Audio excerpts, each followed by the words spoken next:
for under 25-year-olds. Pierre Jacquet from the Cercle des Economistes is going to coordinate this session. You're a professor in economic policy at Les Ponts-Tech higher education school. I'll be slightly provocative and put a question to you, Pierre. When we talk about fighting insecurity and poverty, what are economists useful for? Are they of any use tackling poverty and insecurity? Well, thank you for this question. I think it's very much the right question to ask to kickstart the discussion, since these are the rencontres économiques. So a few preliminary remarks. We are in the midst of a pandemic that has considerably penalized people who live in poverty and in job insecurity. It has not only made their ordeal worse, but it's also generated more poverty. And but of course, there's also the problem, the issue of access to vaccine, which is very unevenly shared across the world. And the pandemic is a sort of a factor that has made everything worse. But poverty and insecurity are nothing new. So we have to reflect on the interconnection between the two. Fighting poverty and insecurity is actually one of the measures we need to take preparing for future pandemics. And we've tackled that in other sessions, talking about the need to transform capitalism. Of course, there's the digital transformation also, and the barrier that can exist for people to find a place for themselves, to find how they can fit in these new societies. And the pandemic revealed a number of things. Do we reckon we could be any better at managing things once the pandemic is behind us? It's always easy to make plans during a pandemic. Well, there is an economic dimension, of course, to this pandemic,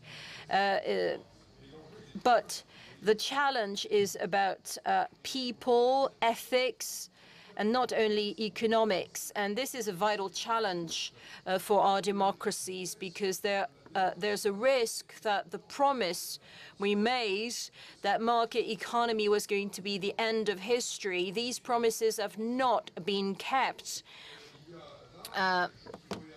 So there's something that backfires on international relations, tensions between China, India, Russia and Europe, and also in our own societies, calling into question our capitalistic model that has lost part of its luster. And last remark, as a preliminary, there is also a strong environmental dimension, maybe not in urban areas or in France, but nature, when we protect it, is a great protection against insecurity and poverty. The loss of biodiversity compounds to a great extent the poverty and insecurity that many of the most vulnerable ones feel.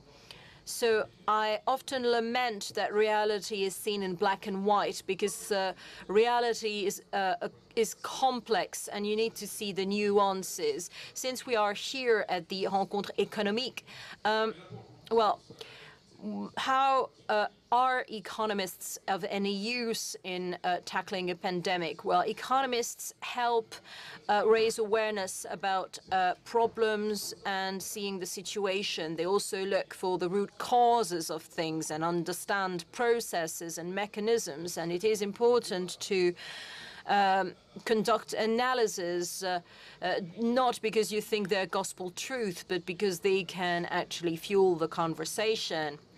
And And I'm thinking of the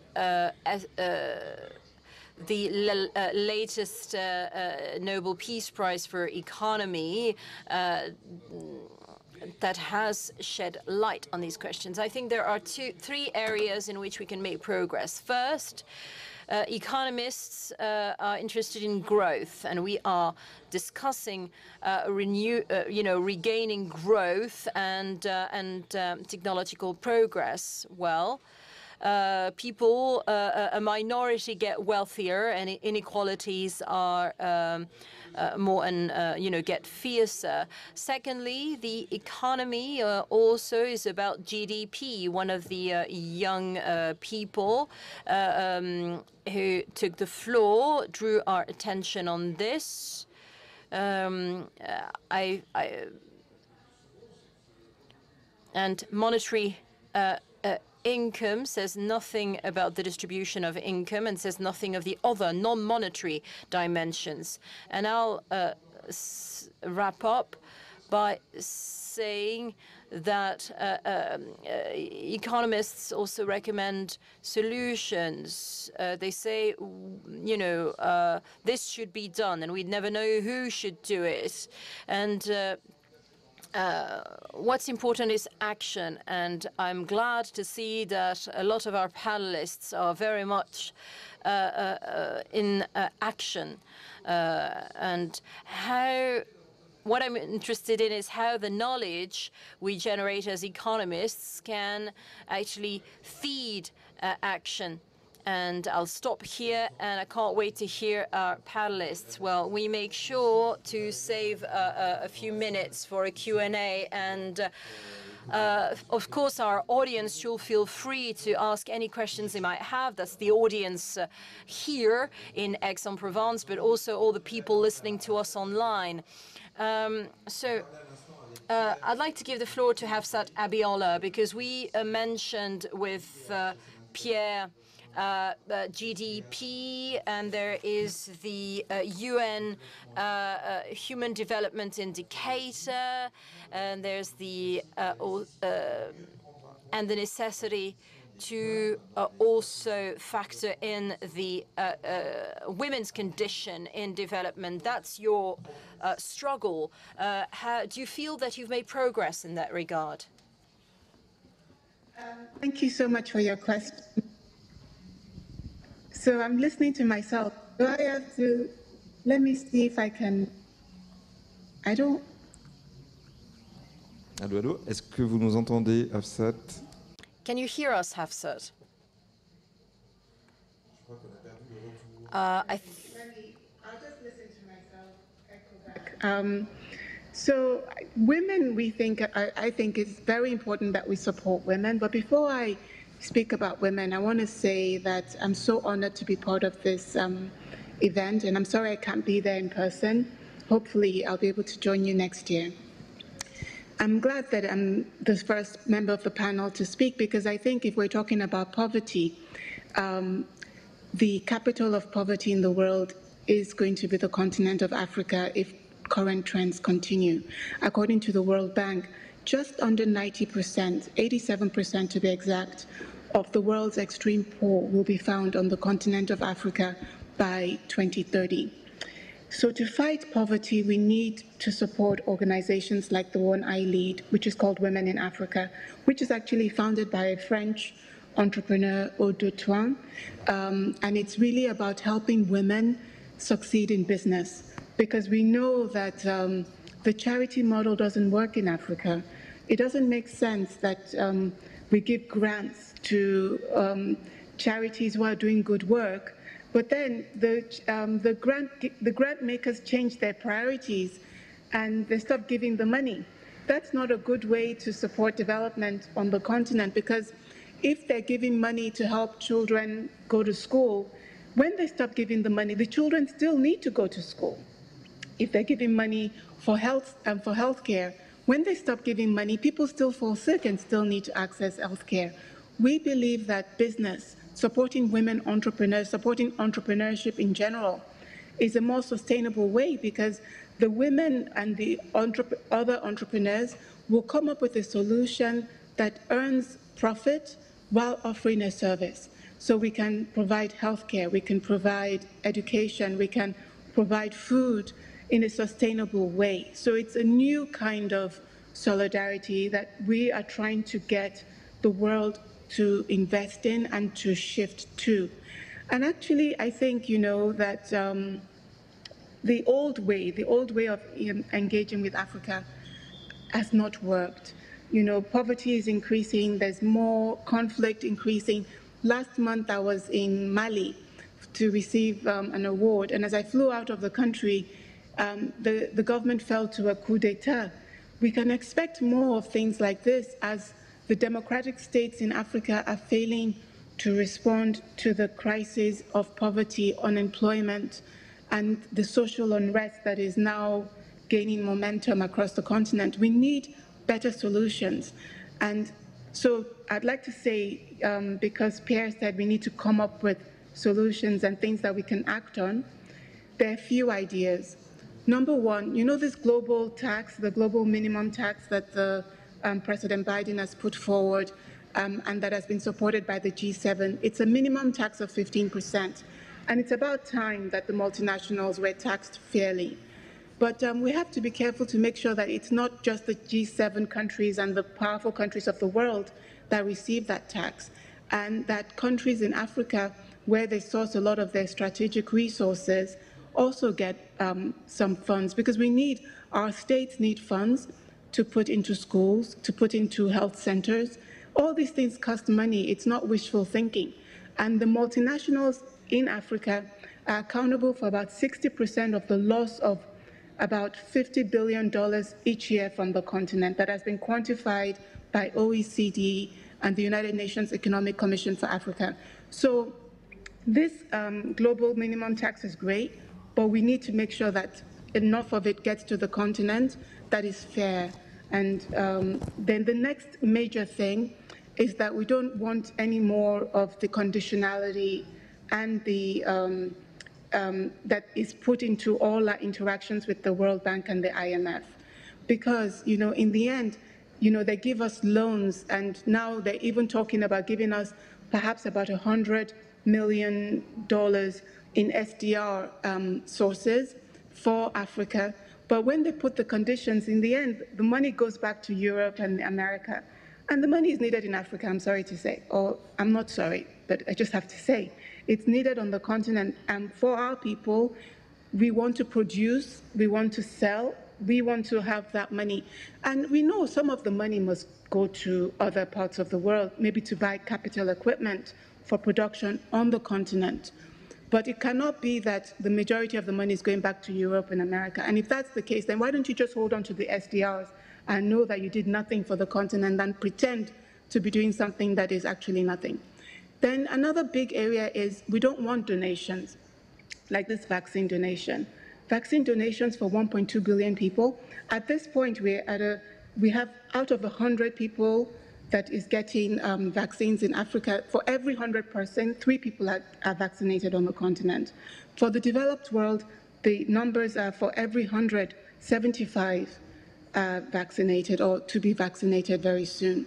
And this kind of vaccine apartheid is not going to be good for us on the continent, because then we can't participate in global trade, we can't travel.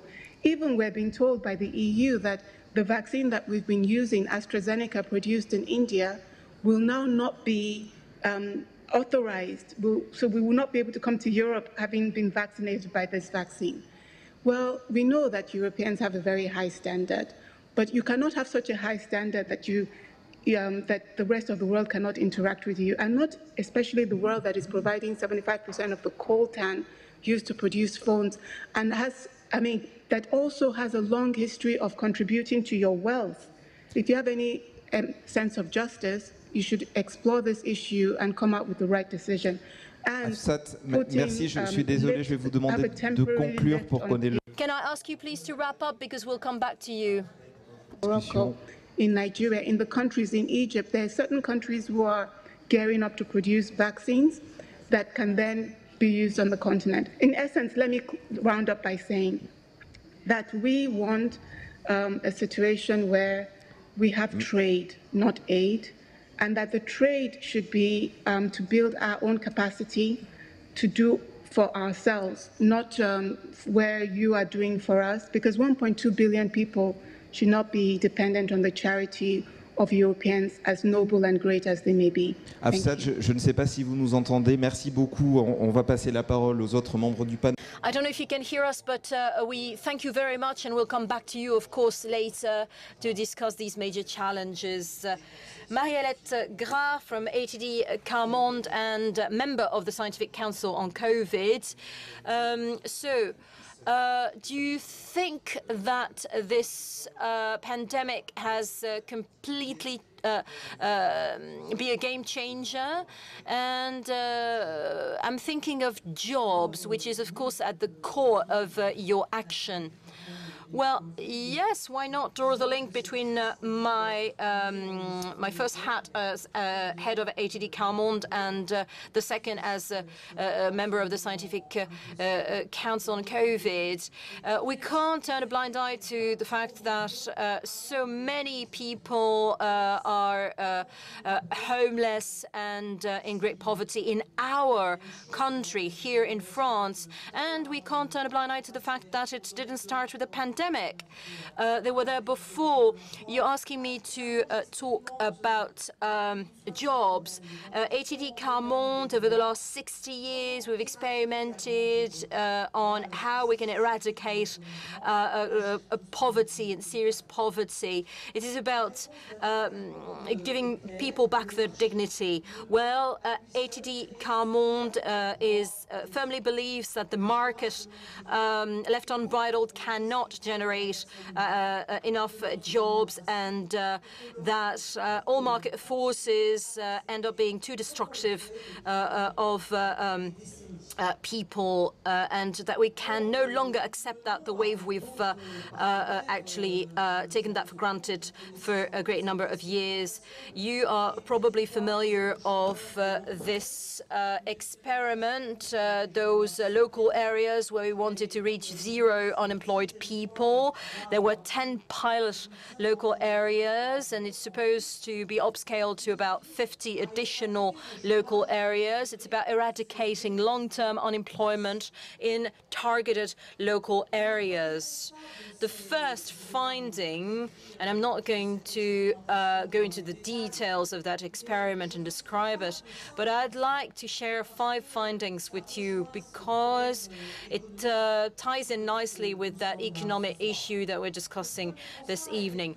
The first observation is that people who are excluded from jobs really want to work. Well, maybe you'll think it's a truism, but actually it has to be said. Some people would have us believe that people who've been unemployed for a long time do not really want to work. They really do. The second observation is if we think together about the different fields of activity that are possible in an area with the people, with the stakeholders of the region, then we see that there's an inexhaustible source of jobs in that region. The third observation is that all stakeholders can win. People who are out of jobs, of course, but also the very small companies who see their businesses growing because of the boosted business activity in their region. The local authorities, the associations that bring people back to employment, and all of the residents. Because if the residents have been, or the inhabitants have been rejected for years and don't have a place in society, and then they find a new place, a real place in that area, where their children also find a real place in school, where they can finally start to learn because their parents have found a job. I'm going to go more quickly because I still have 2 observations. The next one is that if we do not pay attention, this kind of experiment can very quickly leave the people furthest from employment by the side of the road once again. And it's for them that we've set up this experiment. And we need to be extremely vigilant because it requires our constant attention to make it work. And my fifth observation, given the social and ecological emergencies that we're experiencing right now, as Pierre said, it's vital to create jobs with quicker and larger scale resources. Let's make the distinction between two times. One, the first, experimentation, working with the long-term unemployed, and secondly, the urgency of the situation today, the need to urgently create jobs quickly and massively in the ecological and social transition. To fight unemployment, we have to pay attention to all of the possibilities. And we have to give each means the possibility to create the best results. It's the conjugation of these solutions that will allow everyone to have access to a decent, useful, and ecological job, and that can create new pillars of our social society and new relations in the workplace. So, Chantal Mir, we just talked about employment, but there's also housing, which is a central question to fight against poverty and housing issues, housing insecurity. So you who work with SOS, what issues would you like to talk about?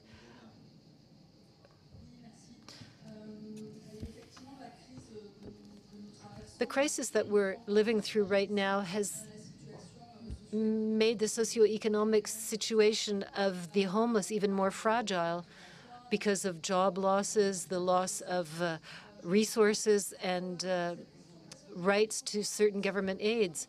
In France today, 1 million people don't have their own housing, their own personal housing. And if we look at poor housing or inadequate housing to people who are living in overpopulated conditions, who are living in conditions considered impossible to heat, impossible to pay their rent, then we reach 4 million people. Many people end up in the streets, and the connection between homelessness and poverty is obvious, but one aggravates the other. Of the 200,000 spots that we have in France that are places where people who are homeless can be safe, can help them find a new start, we could think that this is a virtuous solution that helps people get out of the situation and to reestablish themselves on a psychosocial level. But the construction of our housing policy in France is counterproductive. It has a financial and human cost, and that's where we would need economists to work on this. The cost is huge because being housed today in France means changing hotels or dwellings regularly several times a year, and this can be destabilizing for people, make it difficult for them to keep their jobs, make it difficult to keep children in schools. It's difficult on people's psychological and physical health. And for several years now, we've been asking for a policy that gives access to housing and not housing that is a reward for a reintegration policy. And all countries in Europe that have started with giving access to people, so any homeless person has the right to a personal and sustainable dwelling without going through temporary housing. All of these countries have seen real and impressive improvements in their situations in terms of reestablishing the households, because these more than 80% of the people stayed in the housing that they were offered. So it's a perfectly sustainable situation. It allows people to stay in housing. It's important for their access to employment, for this access to schools for their children. And it's also virtuous for public financing. It would cost less, including in the short term and certainly in the medium term, to put people into housing while supporting them at a social level, but it would be less expensive, and that's where we need economists.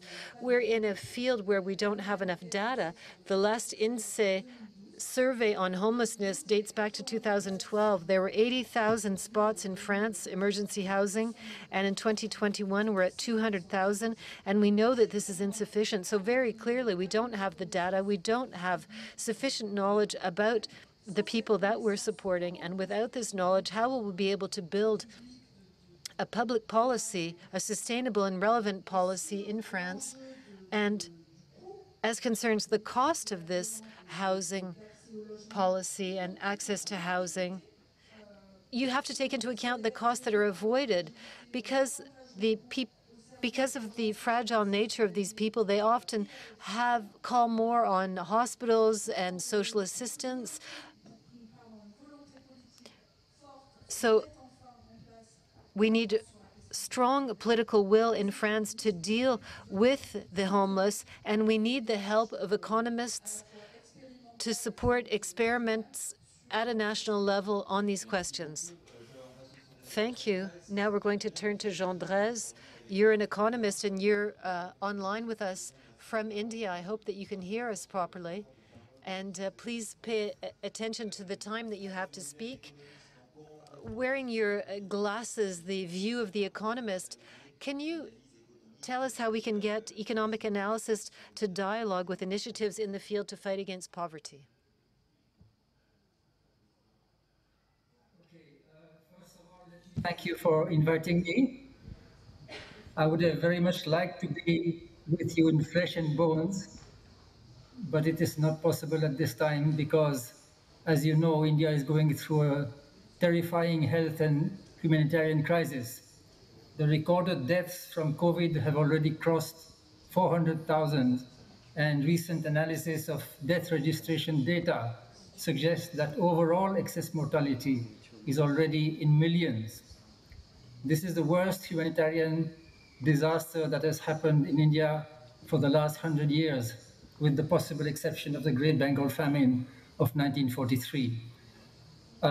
I will not try to address all the questions that Pierre-Jacques has raised at the beginning. I will be happy to address some of them in the discussion, but I have been invited to say something about recent anti-poverty initiatives in India. So I thought I would say a few words about two social security initiatives that have played a critical role in this crisis in the last 2 years and are also very important in ordinary times. These are, firstly, the National Rural Employment Guarantee Act, and secondly, the National Food Security Act.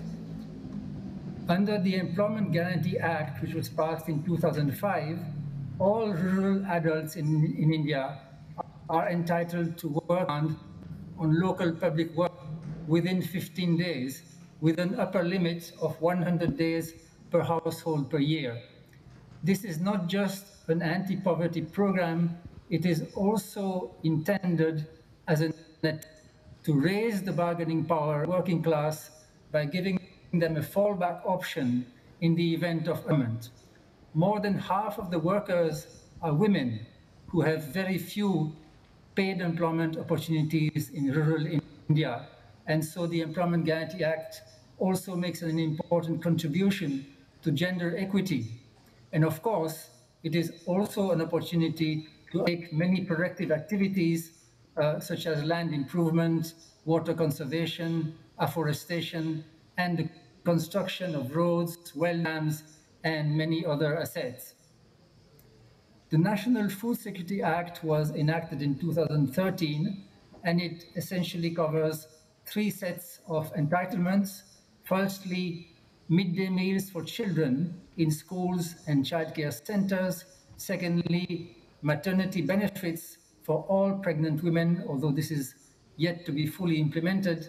And thirdly, subsidized food rations for 2/3 of the population under the public distribution system.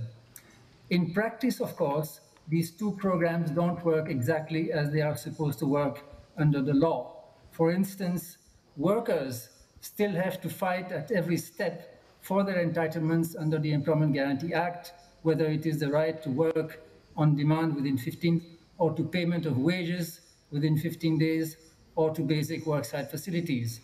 Also, to be honest, there is still a fair amount of corruption in public works under the Employment Guarantee Act. Nevertheless, both legislations had a substantial measure of success. As it happens, both the Employment Guarantee Act and the Food Security Act have also played a critical role last year and again this year in preventing the worst during the COVID-19 crisis. In ordinary years, about 50 million households in India receive some employment under the Employment Guarantee Act, and 800 million people receive subsidized food rations under the Food Act. Last year, employment under the Employment Guarantee Act increased by another 50%, and food rations were doubled for a period of 8 months. Had it not been for these interventions and also some additional relief measures, the humanitarian consequences of the COVID-19 crisis would have been even worse than they have been. I want to now briefly address the question of why is it that these programs seem to work by and large, in contrast with many earlier anti-poverty initiatives in India that have been quite short-lived and ineffective. And I think there are possibly 3 reasons. One is that they put social policy in a legal framework. They give people a legal right that they can fight for. I think this is very important in India, where the disempowerment of poor people is perhaps more extreme than anywhere else. Je vais vous demander de conclure, Jean. To organize and demand their rights, and also I'm going to ask you to conclude, Jean, please. People and civil society organizations on the same issues. Secondly, these are inclusive programs. They are not narrowly targeted to the poorest households as some of the earlier anti-poverty programs used to be. Under the Food Security Act, 2/3 of the population are covered. Under the Employment Guarantee Act, any adult in rural areas can join if they wish. This means that the exclusion errors are quite low, and also that the bulk of the population has a stake in making these programs work. This is very important. Of course, it also means that these are relatively expensive programs. They cost about 1/2 of 1% of the GDP each, but at least they work. And the third point is that both programs... Unfortunately, Jean, we have to ask you to stop your presentation now. Seen to be potential vote winners. And this is very important to ensure that there is a strong political commitment to these programs, whichever party is in power. Lastly, I will try to address at least one of the questions, of the many questions that Pierre-Jacques raised at the beginning, if you give me 1 more minute. He asked, what economists are contributing to this effort to reduce poverty. Merci beaucoup. In the Merci beaucoup, case Jean. of the 2 programs that I am talking about, I have to say that economists did not contribute much to the creation and the putting in place of these programs. They did contribute a fair amount later, but much later, years later, in the form of research studies demonstrating various effects of these programs and also various problems, how they can be reformed and so on. But at the time, there was a lot of public mobilization to demand that these laws are put in place. Economists did not play a very important role. And in fact, it's not just about these 2 programs. If I look today at many of the public debates that take place in India, whether it's, for example, the recent farm laws that you have perhaps heard about, or for that matter, vaccination policy today, or earlier, the whole issue of foreign direct investment in retail, in all these very lively debates, economists have not been particularly active. Jean, pardon, c'est très compliqué à distance. Je ne sais pas si vous entendez, mais on va devoir conclure. Jean, I don't know if you can hear us, but unfortunately we have to conclude. And I have to hand the floor to another speaker.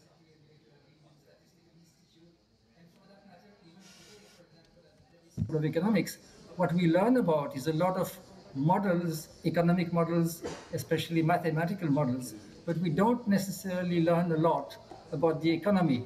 And one thing that has really struck me in all these efforts is how activists are far more knowledgeable on these issues than economists, because they may have less formal training, but they take great interest in all the details of these policy matters, and they inform themselves, they invest a lot of time, and so they tend to be far more knowledgeable than economists who are supposed to be the experts on the. And I think very briefly to conclude, je suis désolé, je crois qu'on va vous demander de couper le micro parce qu'il faut vraiment qu'on ait un peu de temps d'échange avec. Unfortunately, we're going to have to cut the microphone off to have discussion with the room. Our apologies. I'm sorry we've had to cut the microphone, but it's very difficult to communicate with you remotely. So, Tristan, I'm going to turn to you.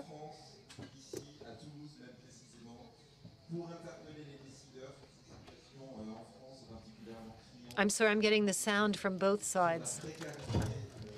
So we're talking about insecurity, job insecurity for young people. You talked about a right to a minimum salary.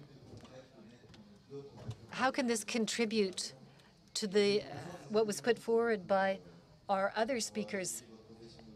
And do you need economists to do this? Well, as we said earlier and several times, poverty, fighting poverty requires real political will, and that's why at Allons Enfants we work with associations on the ground who are very familiar with the local problems, know the people that they're helping, and based on this we try to work with these people to propose adapted solutions for everyone. I'll give you a real concrete example. In Toulouse, we work with an association that was co-founded by one of our members, Pierre Delarue. They go out every night on Monday nights to help the homeless. They do routes, and we found a young person, a woman, 23 years old, who had a long-term work contract. She was working, but she was living in a hotel, and she couldn't find housing. This comes back to the housing problem we talked about earlier. Why couldn't she find housing? Because she didn't have someone to act as a guarantor for her.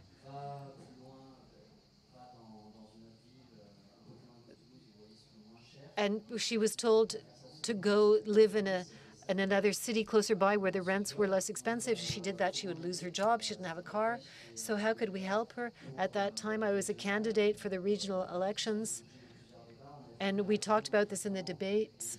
And couldn't we help young people get their driver's license and propose young people with an employment contract to get special assistance from the region? We're trying to improve everyone's daily life and to show that politics does have a purpose. For the RSA, or a minimum wage for under 25, for the under 25s, this proposal was put forward by a lot of youth associations to talk about how this could be set up. It was a law that was voted down in the Senate, but it did allow us to bring this debate to light. And the aim is to allow young workers who have just finished a degree, like myself, once they finish their master's degree, they don't get help for their education. They don't get housing assistance anymore. So this special financing would allow young people to launch themselves in professional lives, to find a job, and to be able to live their lives as they see fit. We were often criticized, and we were told that it would be a solution that would cause young people to become lazy. At 23 years of age, getting that government aid is not my goal in life, and I don't think it's the goal of any of the young people here. It's just a help to help us to get started in life. Unfortunately, it was refused, and maybe the economists can back us on this question. And I just wanted to show here today that politics are not useless. It does play a role. We need to go out and vote, and politicians need to work harder with associations and with the people who really know the local issues. And I think that that's very important going forward. That comes back to what Marie was saying earlier about the fact that people are not out of work because they enjoy it. They need help to get out of difficult situations, but they're all looking to work. Pierre? We're at the end of our round table, so maybe we can just allow everyone to quickly conclude. We're already out of time. Chantal, on housing. Mariette, on employment. Are you saying that everyone has to work in their own channel to fight against poverty, or can you work together? Are there contacts or organizations that can talk about all of these different ways of fighting poverty and job insecurity and housing insecurity? Are you launching a call to the economists here at the Cercle des Economistes? Obviously, all of this has to be coordinated when we talk about a pathway to reestablishing someone's life. We need to help them with housing, with jobs, with their health. And today there's a system in France that's very partitioned with siloed public policy. You yourselves treat the different questions differently. The French landscape is like this. And we're seeing initiatives to try to create transversal approaches and bridges between silos.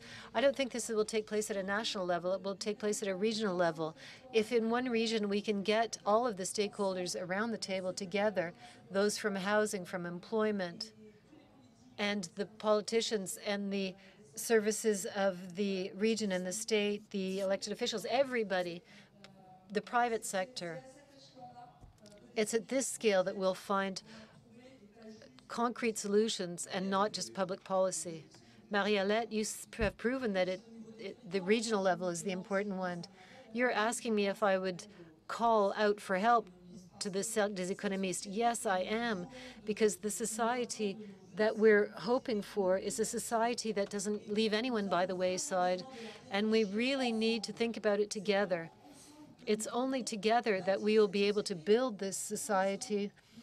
And for the time being, we have 10 million people who are living under the poverty threshold in our country. That's absolutely unacceptable for a country like ours.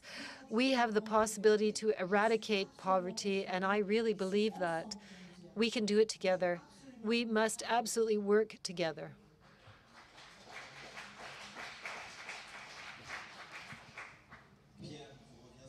Pierre, you have the very difficult task of summarizing our debates. Has the Cercle des Economistes heard the call? Yes, thank you. What was very useful and interesting in this discussion was that we talked about people rather than figures and statistics. And I think that the human dimension must really be at the heart of our topics. The second thing that came to mind, listening to Asset, is that she asked us to look at poverty in Africa. And I would like to say that a few years ago, when we were talking about poverty, we were talking about development aid to developing countries. And today we realize that poverty is everywhere. It's, of course, in the poor countries in Africa and elsewhere. But we see in the discussion that poverty and insecurity exists in all countries. It's not a north-south topic. It concerns everybody. And I think that we can all learn from each other. I think that the feedback from Jean Drèze was really interesting, because we can learn from what India is trying to do and the difficulties that they're having in implementing these programs. These these social policies. And of course, the market can't create enough decent jobs on its own. We need specific measures, and we need to build them. And I think that economists can participate in this. But they shouldn't try to define their own research programs. What's missing today is the culture of working with the actors at a local level, where research programs would be defined by discussing with the people in the region to come up with tangible objectives. And I think we still have progress to make, and we're going to require financing. Research always needs financing. There's infrastructure for financing research that has to be called upon. The Cercle des Economistes can't be the only actor. Hopefully the message will go beyond this hall. Thank you, everyone, and sorry for the technical difficulties that we had. There were some very strong and clear messages that are positive for us all. Thank you all for your participation.